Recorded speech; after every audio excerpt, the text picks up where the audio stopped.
Bonjour, je vous présente Triple Traveler. Alors, le jeu ici s'appelle Tendu. Tendu, alors il y aura Hannibal et Nil. En fait, il y a 3 jeux dans le même jeu. Alors ici, vous allez prendre des petites tuiles jaunes et derrière, il y a un chiffre. Et vous allez les retourner et les disposer n'importe où. Donc vous avez les chiffres de 1 à 14. Donc vous allez les mettre comme ceci au départ. Vous les retournez face cachée sur la table. Ça c'est pour une tuile pour un autre jeu dans le même jeu. Donc vous les retournez comme ceci. Oh là, celle-là était plutôt mal collée. Bon, c'est pas grave. Alors ensuite, eh bien, vous mettez par exemple les bleus comme ceci. Alors vous les mélangez normalement sur la table, hein, si vous les avez vus. Vous les mettez comme ceci. Donc la vidéo sera peut-être un peu longue parce qu'il y a 3 jeux à présenter. Même si certains jeux ne sont pas très longs à expliquer. Donc vous mettez vos bleus comme ceci. Et vous mettez les jaunes comme ceci ici. Alors celle-là, elle se repère. Quand, bon, si vous achetez le jeu, elles seront mieux faites. Même si ça a été plutôt assez long de les faire. Mais bon, comme je ne peux pas acheter tous les jeux, je n'ai pas les finances pour ça. Et que je trouve qu'il y a beaucoup de jeux intéressants non expliqués. Eh bien, j'essaie de le faire du mieux possible. Voilà. Donc, ce jeu se joue à seul ou à 2. 14 pièces bleues, 14 pièces jaunes, chacune marquée d'un nombre de 1 à 14. Le but du jeu, c'est d'être le premier à trouver et à placer toutes ces pièces consécutivement de 1 à 14.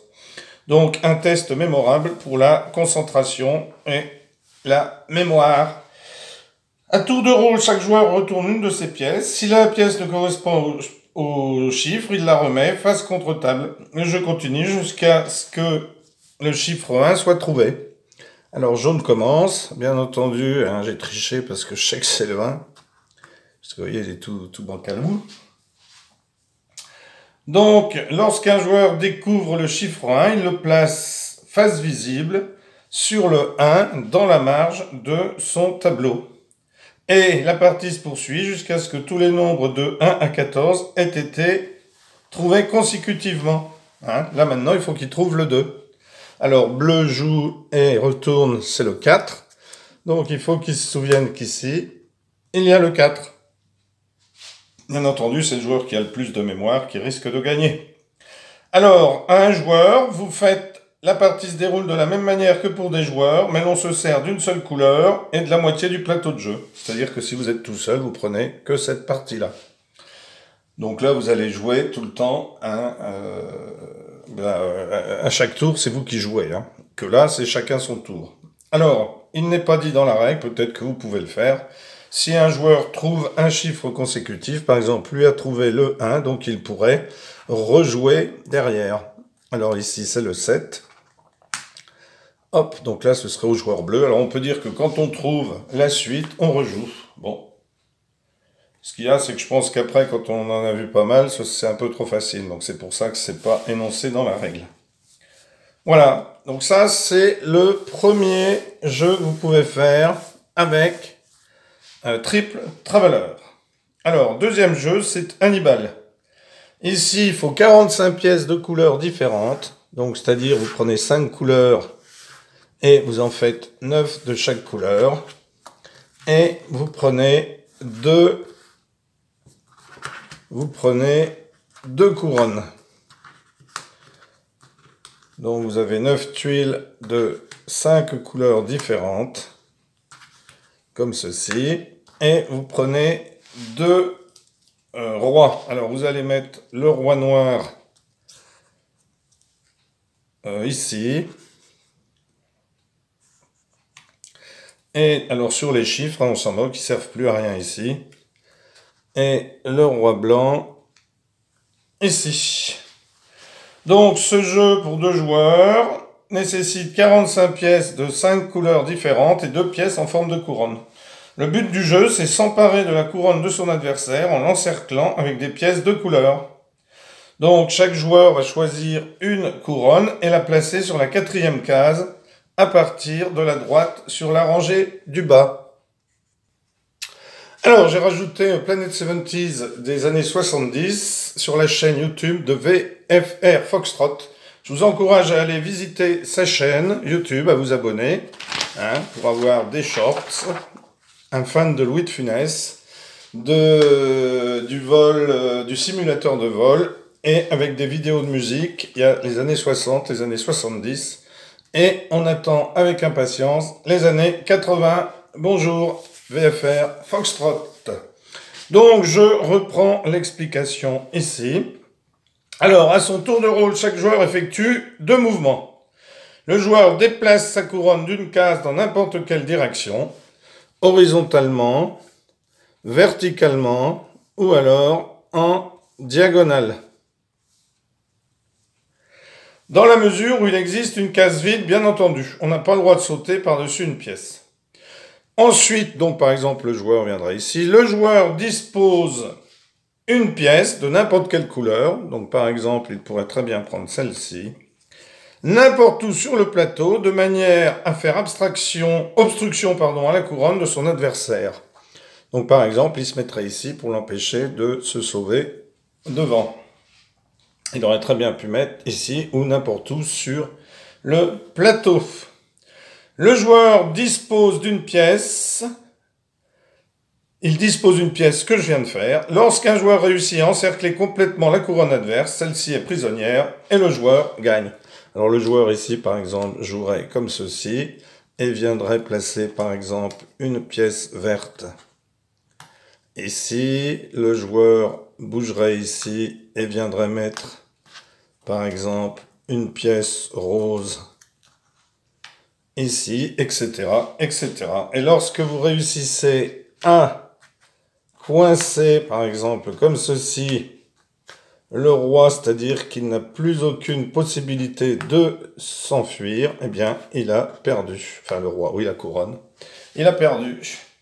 Alors, bien entendu, quand vous jouez, votre couronne, ne l'emmenez pas trop vers les coins, puisque plus vous l'emmenez vers les coins, moins le joueur aura de cases pour mettre, donc plus il a de chances de gagner. Si vous êtes au milieu, vous aurez 8 cases autour. Si j'amène mon roi ici, eh bien j'en aurai plus que 3 et 2, 5. Donc essayez, quand vous jouez, de faire naviguer votre roi avec autour 8 cases, dans la mesure du possible.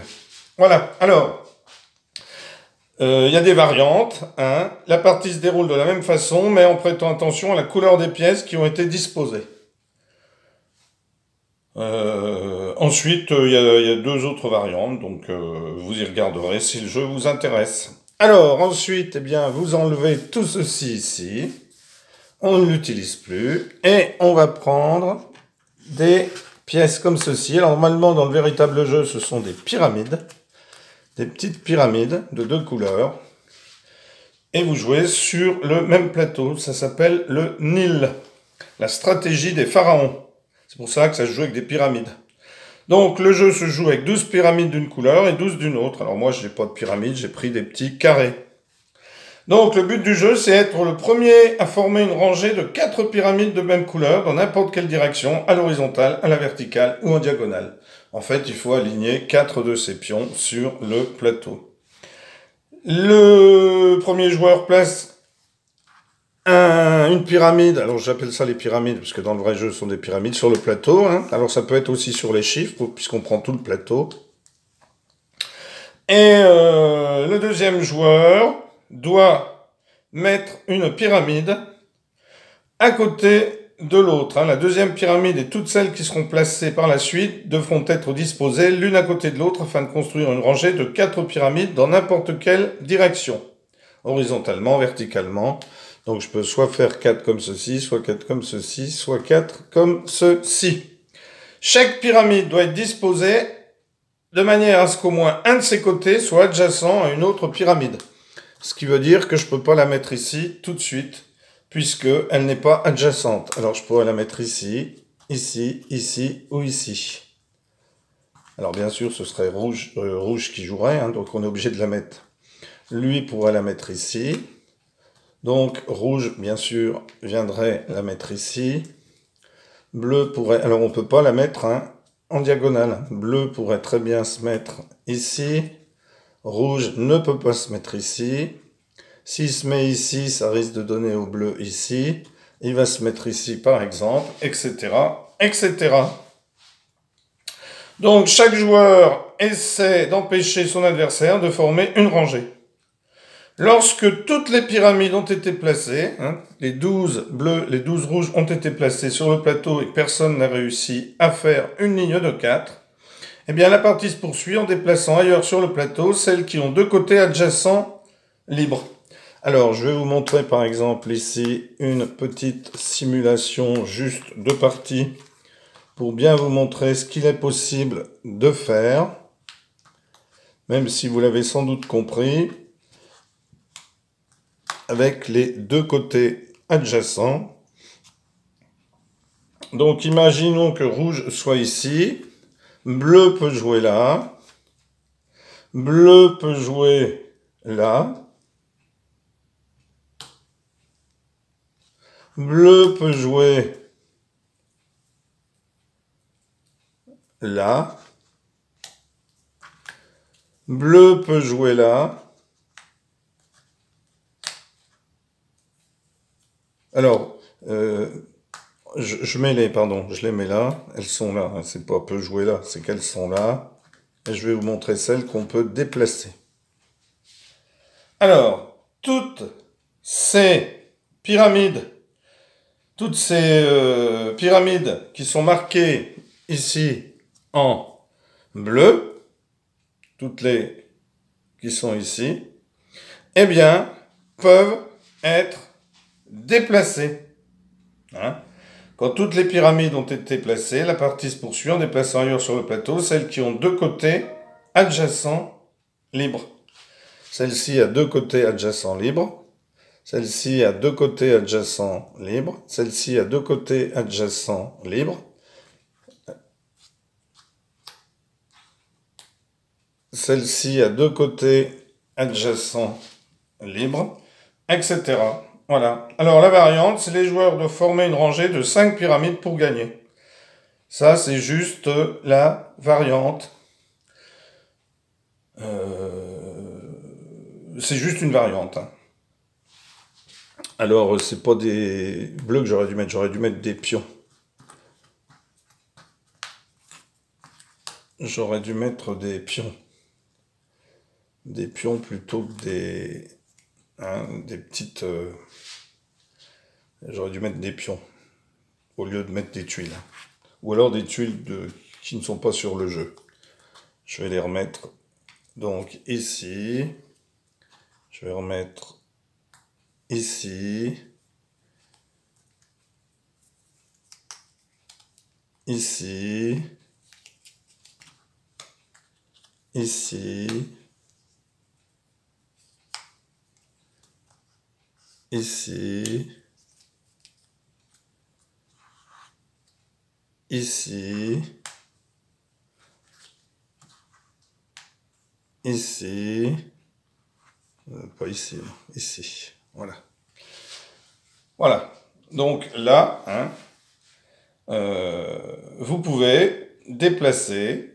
Donc ici, par exemple, toutes les pyramides que j'aurais mises, que je mettrais ici sur, qui seraient ici en l'état sur le plateau, eh bien, elles pourraient être déplacées. Voilà.